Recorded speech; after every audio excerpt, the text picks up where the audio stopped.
Harendra Vikram Singh ji Bharatiya Janata party से जुड़े हुए, बहुत स्वागत। करण सिंह जी राजनीतिक विश्लेषक के तौर पर जुड़े हुए, स्वागत आपका। इस घटना की शुरुआत कहां से हुई, मुझे ये बता दीजिए। पत्थरबाजी से हुई, पत्थरबाजी से। मंगेश यादव पत्थरबाजी यादव पत्थरबाजी विशेष समुदाय के घरों से की गई, जहां पे झंडा लगा हुआ था, जहां पे उठाया गया, वहीं से पत्थरबाजी हो देखिए रही है। आरिफ जी, करण जी रुकिए। करण जी, ये पूरा घटनाक्रम जहां से शुरू हुआ वहां से ये कहा गया कि इस पूरी घटना को करवाया गया ही आरोप लग रहे हैं। क्यों वहां से अगर जो जुलूस निकलता है तो सिर्फ 2 ही लोग पुलिस के तैनात थे, 2 ही लोगों को लगाया गया था। वहां पे पत्थर थे, गन थे, इस तरह की कोई कोशिश की भी जा रही थी और किसी ने किसी के घर पर चढ़ के झंडा फहराया, वो भी गलत हो जाता है क्योंकि आप ऐसा ना ही करें तो बेहतर है। लेकिन उसकी सजा किसी को इतने सारे बुलेट्स मारकर या इतनी सारी गोलियां चलाकर नहीं दी जा सकती है, कहीं का इंसाफ नहीं है। जिसके बाद अब ये लोग पकड़े गए हैं। सियासत में एनकाउंटर बहुत समय से चल रहा है कुल मिलाकर। ये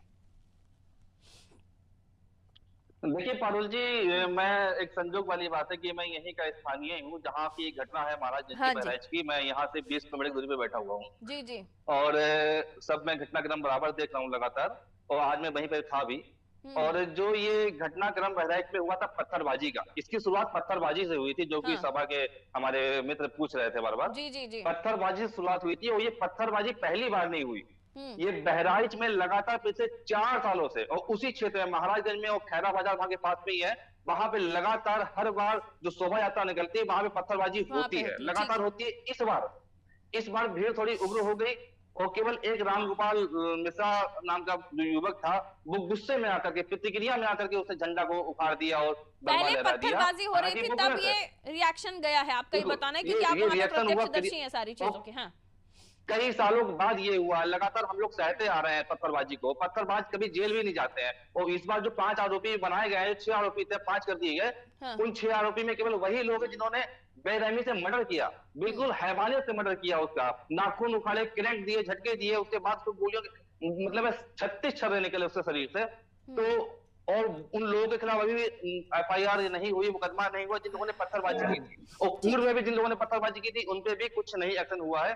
और जो 55 लोग गिरफ्तार हुए पकड़ा गया, क्योंकि आपने कहा कि आप वहीं पे ही निवास करते हैं, इनका बैकग्राउंड कैसा था जरा इनको अगर आप जानते हो तो करण जी। बहुत ही माफिया टाइप के लोग हैं ये जो लोग पकड़े गए हैं। इनका अवैध लोग, इनके ऊपर आरोप लगते रहे कि सोने की स्मगलिंग करते हैं, हथियारों की स्मगलिंग करते हैं नेपाल के रास्ते, इस तरह के इनके ऊपर आरोप लगते रहे हैं। ठीक है। और जो गिरफ्तारी हुई है 55 लोगों की, उसमें अधिकांश हिंदू ही है। मैं खुद वहां पे गया हूँ, मैं प्रत्यक्षदर्शी हूँ, वहां पे अधिकांश हिंदुओं की गिरफ्तारी हुई है। ये तो केवल 5 ही लोग। चाहिए आप रुकिए। ठीक है आरिफ जी कहिए। देखिए करण सिंह जी जो बात कह रहे हैं कि नाखून उखाड़े गए, तलवार से काटे गए और करंट गिरा गया, इसको अभी मैं तो बड़ा हास्यास्पद समझ रहा हूँ कि किस तरह से लोग झूठ बोल लेते हैं। वो भी माता रानी क्या करेंगे ऐसे लोगों के साथ। अभी तो कहना है वो 36 बुलेट्स उसकी बॉडी पर दिखी है। आरिफ जी आपको आप या तो अनजान बन रहे हैं बहुत, या तो बहुत नहीं गलत बात मत कीजिए ना। आप कह रहे हैं मुझे हास्यास्पद लगता है। आप किसी शख्स के ऊपर गोली मारी गई है तो उसको उसके नाखून खींचे गए हैं, वो आपको हास्यास्पद लगता है? शर्म आनी चाहिए आरिफ जी आपको। किसी के नाखून उखाड़ दिए गए, उसकी बॉडी पे 36 छेद कर दिए गए, वो आपको हास्यास्पद लग रहा है? हास्यास्पद ये कह रहे हैं डिफेंस में हुआ है। इतना बड़ा हास्यास्पद कह रहे हैं, समाजवादी पार्टी से हास्यास्पद कह रही है। ना करंट दिया गया ना नाखून उखाड़ा गया, ये जिम्मेदार अधिकारी का बयान है। और आप बैठ के उसकी बॉडी पे जो निशान है वो पोस्टमार्टम की रिपोर्ट पढ़ी है। मैं अधिकारी की बात मान रहा हूँ ना। मैं कौन से अधिकारी तो नहीं मानेंगे? कौन से अधिकारी ने कहा पोस्टमार्टम की रिपोर्ट नहीं मानेंगे? हबीब जी वही थे। अधिकारी की बात मान रहा हूँ ना। अधिकारी मैंने सही किया है।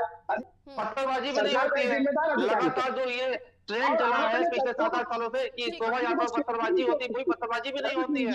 उसको भी आपकी नजर में ठीक है, आपकी नजर में हास्यास्पद है, आपकी नजर में कह दिया आपने कि ऐसा कुछ हुआ ही नहीं।